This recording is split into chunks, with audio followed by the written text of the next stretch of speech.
Hello, and welcome to another episode of Ask Adam Live. ASK is the acronym for Always Seek Knowledge. Seeking knowledge both with what you do and what you'd like to do. Maybe even seek knowledge about something you don't know. You might find that you'll learn something that, well, changes your mindset, changes your life, and changes how you look at the world. That's part of what many of these episodes are all about, is always seeking knowledge, always seeking with questions, always being intuitive, always looking to why. That is the show. My name is Adam, and as always, it's live. So thank you for tuning in today to another episode of Ask Adam Live. Let's get into today's episode titled Money Mindset: Breaking Through Financial Barriers.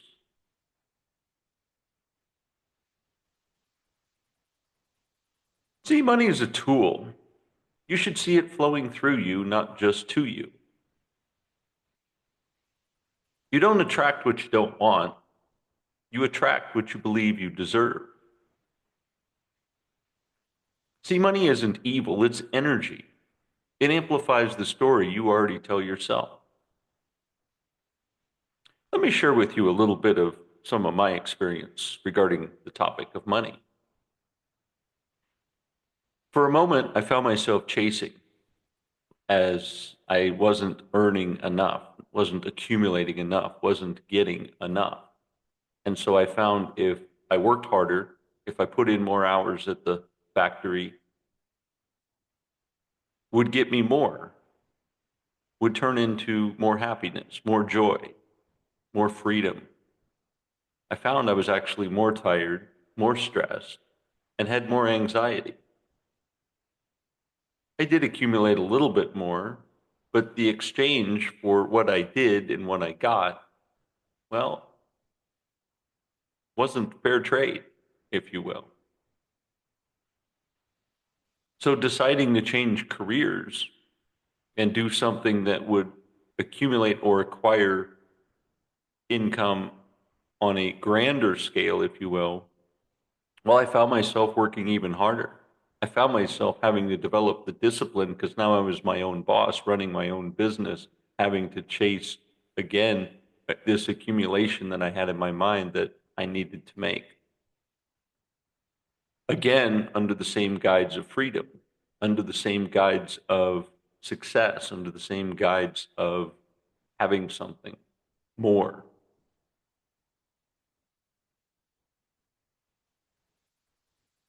What I discovered from that experience is that I wasn't allowing it to flow. It was more of me chasing it. It was instead of making my life better, which I have now, where it flows towards me rather than me chasing it, rather than me trying to collect it and accumulate it. See, if you have the mindset of it flowing to you, through you, it's much easier to let it come in and to enjoy it, to hold it, to appreciate it, but also to let it go.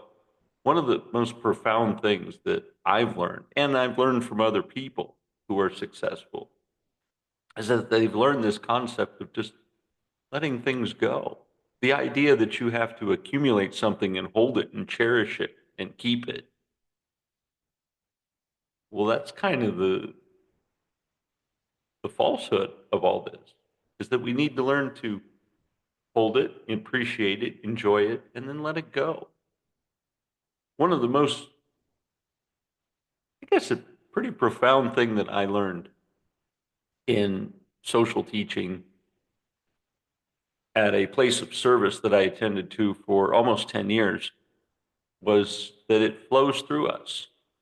And that the more I let it go, the more I had the mindset of, here's this, letting it bless the world, letting it, like I was sharing what I had with others. So I'm letting it flow. It wasn't that I was losing it. I was part of the creative process known as flow.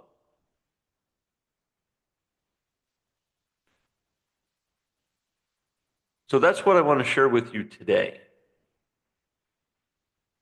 in this episode is to reveal how to identify your financial blocks, how to help you maybe reframe money beliefs and build a mindset where money becomes a tool, not a tyrant in your life.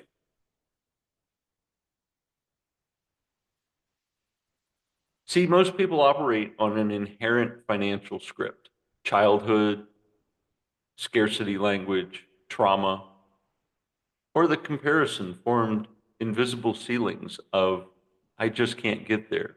I just won't make that. See, we teach in the narrowing coding, beliefs create behaviors.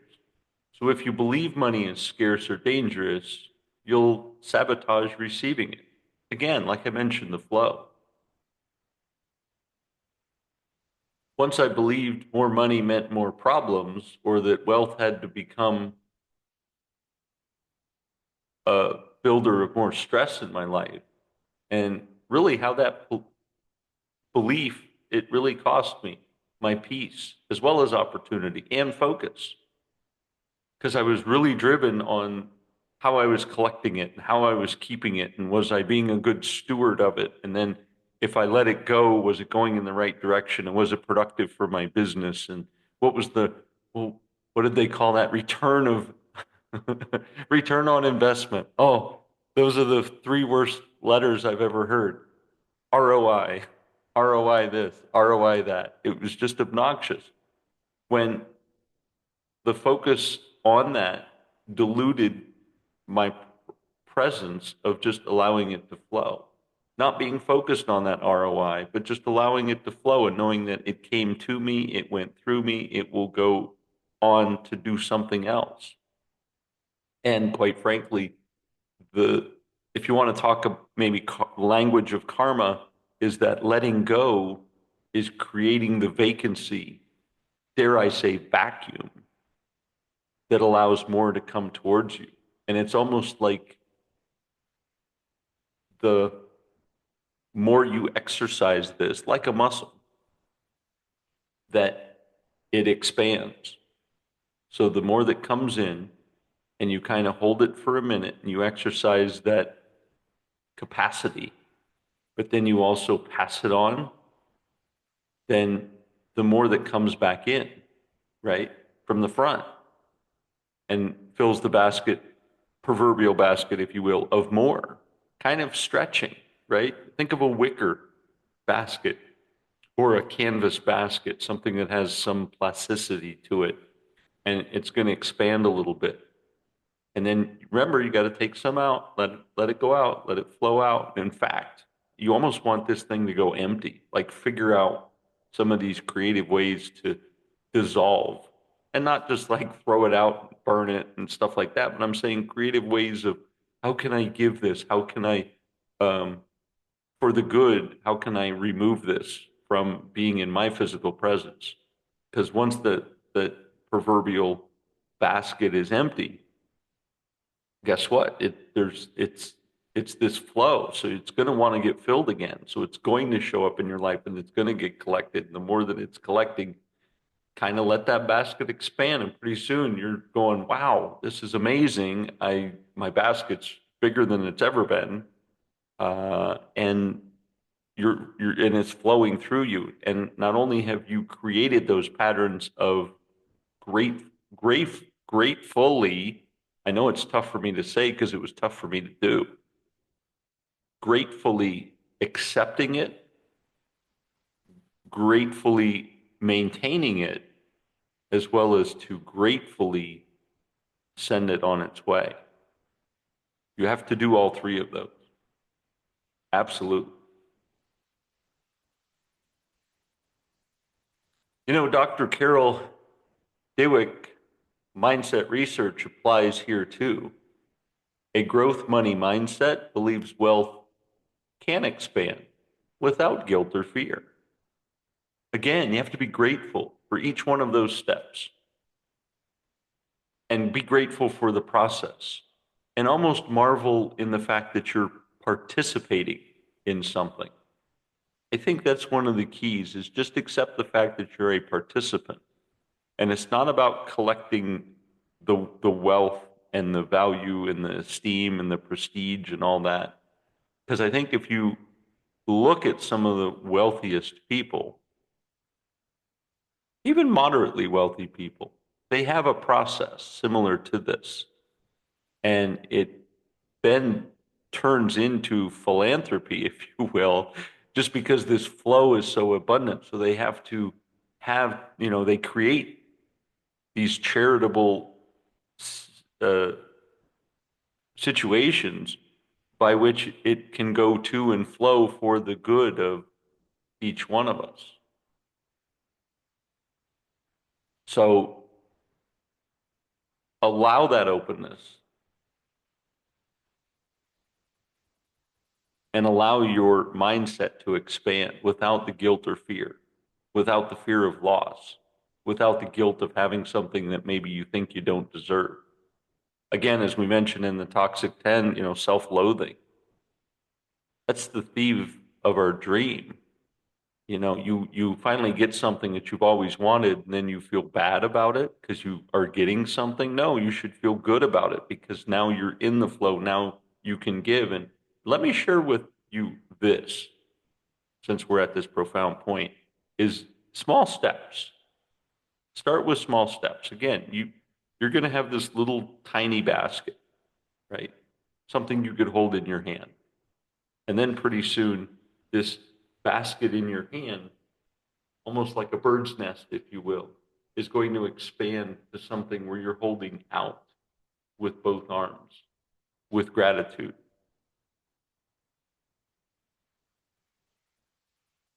See, money isn't something you hold, it's something that flows through you, flows through the hands of those aligned with purpose. Remember, Simon Sinek always said, find out your why. Well, once you know your why, and that creates your purpose. It also has a lot to do with energy, energy in, energy out. Money is a part of your electromagnetic field, right? This is part of the magnetism principle that I speak about when in teachings of the neuroencoding.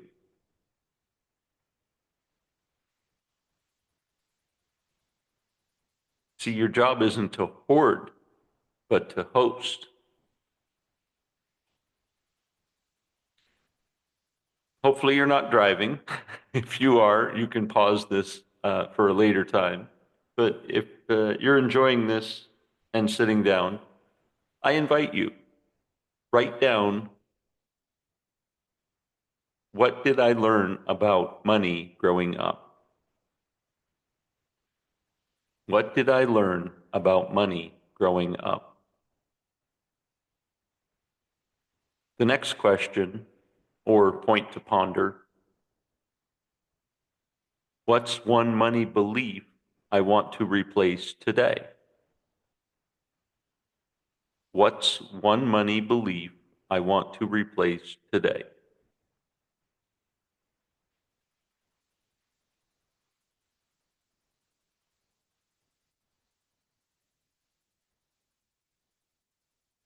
Hopefully, these will help build a new financial identity for you. Income identity shift. You want to start saying, instead of I want more money, say I'm someone who creates value that attracts abundance.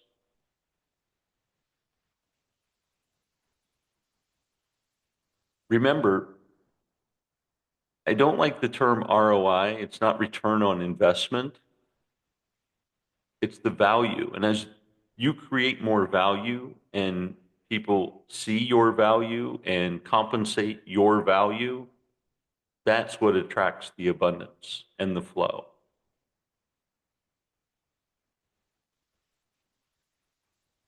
I'll give you an example of, look at the entertainment industry, for instance. Um, I really don't want to mention names for, for whatever reason, but let's just say there's an iconic pop star, if you will, that sings great songs or not. Jury is out on that. And again, it's whether you're a fan. Let's address it that way. So if you're a fan of, say, an iconic pop star, and there's been several of them that have followed this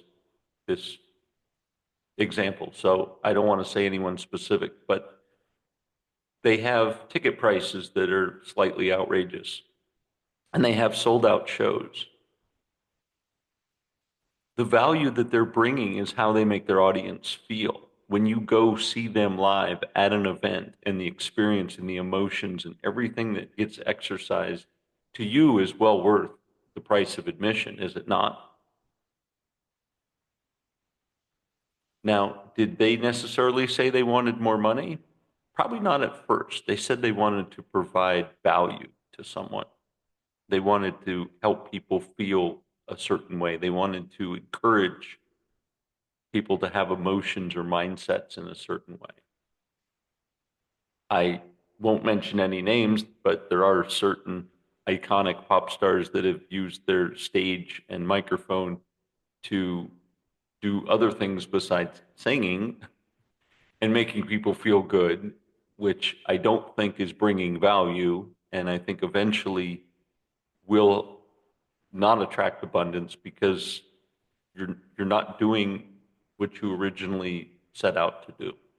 So remember that as well, is that as you're setting up these points of value that you're providing, you want to maintain that consistency. And anytime you begin to stray, you want to be aware that maybe you're not providing value and how you can correct that.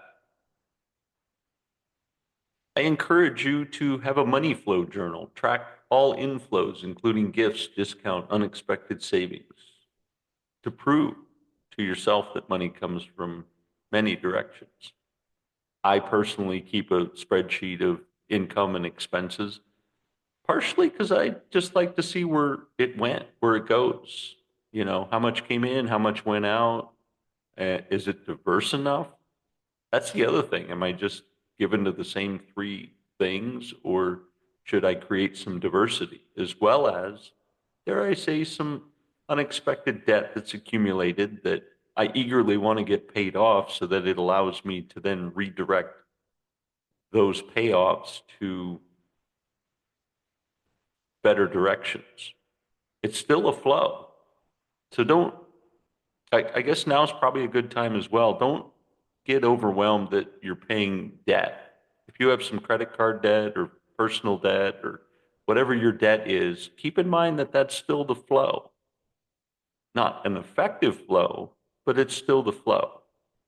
And know that you're in the flow and understand that the faster you can kind of pay off those indirect flows, that you can now place those funds, that flow into a more direct flow. Does that make sense? And praise every transaction. As I talk about in my Nero encoding classes, that the practice, every time you pay a bill, say, thank you for the ability to circulate abundance. Again, don't get overwhelmed by the fact that you're paying off debt. You're still flowing. Something's coming in, something's going out. Be grateful for that. Every single one of them, be grateful. If you have 10 lines of debt, be happy that you have 10, and be happy that you're paying them down. Not to mention the discipline of not allowing them to accumulate, but the blessing that you are paying them down, and be grateful for that abundance.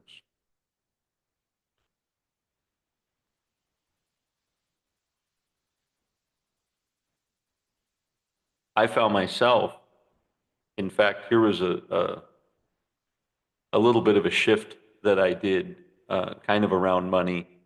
I went into the mindset of dissolving credit. I was like, I don't need credit anymore in my life. I'm just going to collect cash and live on this basis. So I literally took my credit cards down to my wood shop, down to the scroll saw, and I cut them out to look like the dollar bill symbol, which was the S with the vertical lines through it. Yeah, that was kind of fun. And I kept them around at my desk each time I paid a bill just to say, hey, I'm not accumulating debt. And these cards resemble the money I am going to get by not using them. That totally changed my mindset because not only did I no longer go in debt, I did pay things off. However, I will raise this caution that you can get pretty aggressive that way, and that's detrimental to your financial well-being is to pay off uh, debt completely and not have any. I think there's a certain exercise of debt and responsibility that has to be utilized just kind of to function a little bit in society. Debt is okay. It's not good. It's okay when utilized properly. But again, I want you to feel good that even though you have debt, that you're paying that off and that you do have the flow and that there's things going in the direction. Again, as I've always said with almost everything, start small. You know, these small little debt payments all of a sudden are going to turn into charitable payments that you can give to charities and start seeing the good that comes from this because you're getting your debt paid off and now you have freedom with that income. And again, you're learning through this process that it needs to go out. You know, where can it go? Where can you place it for its best good? You might find yourself slightly overwhelmed just through the research of trying to discover where is a good place. And I'll tell you, some of the people that I've talked to, that's how charitable foundations have gotten started is because they've done this same process and they went through the research of where's the next great place I can put something, realizing it didn't exist.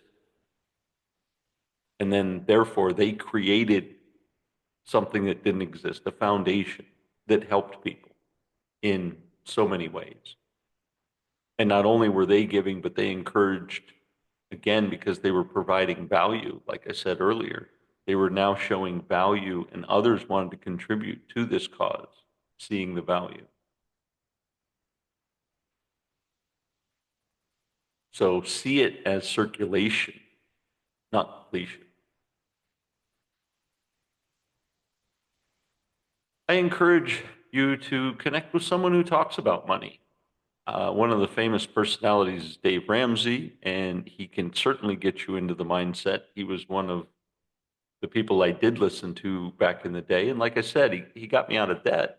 But then I also realized that not having any debt meant I didn't really be a good candidate for credit.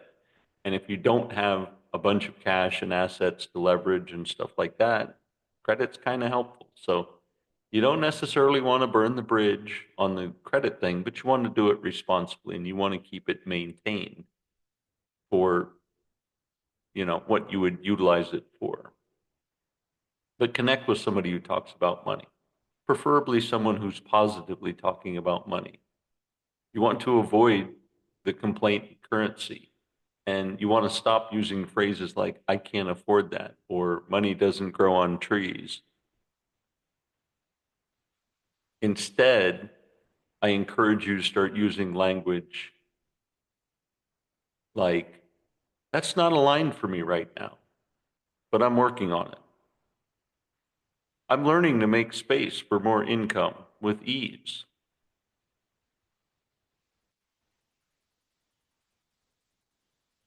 You know, that kind of caught me by surprise, but I'm certainly going to start angling my budget towards that investment. You want to utilize these positive terms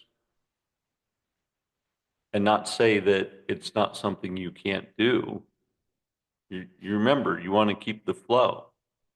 And those statements like that are slightly damaging. They're going to create dams, they're going to slow down the flow.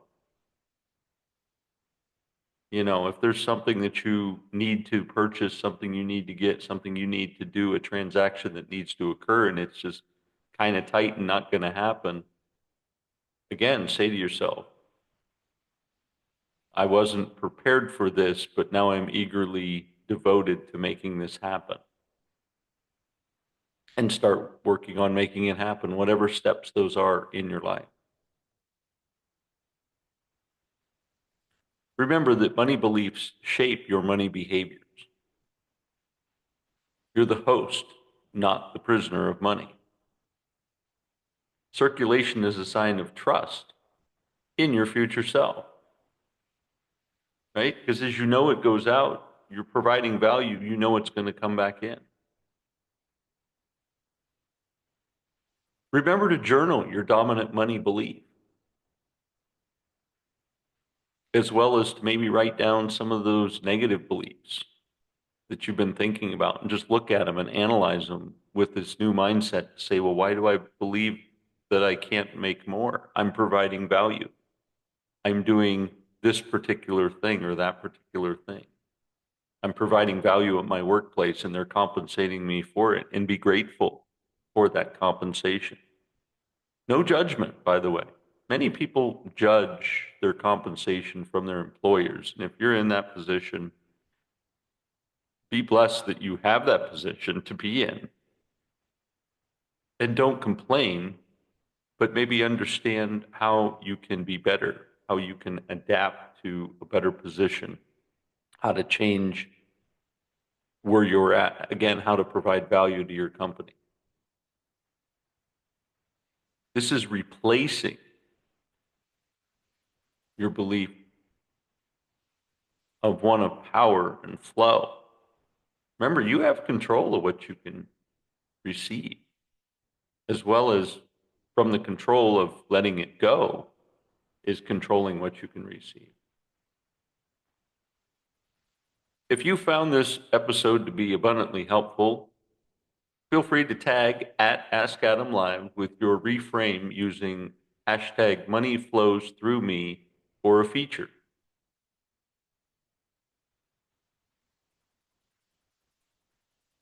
Remember, the next time you touch a dollar, don't see it as leaving you, see it as a blessing the world through you. And trust it's coming back multiplied.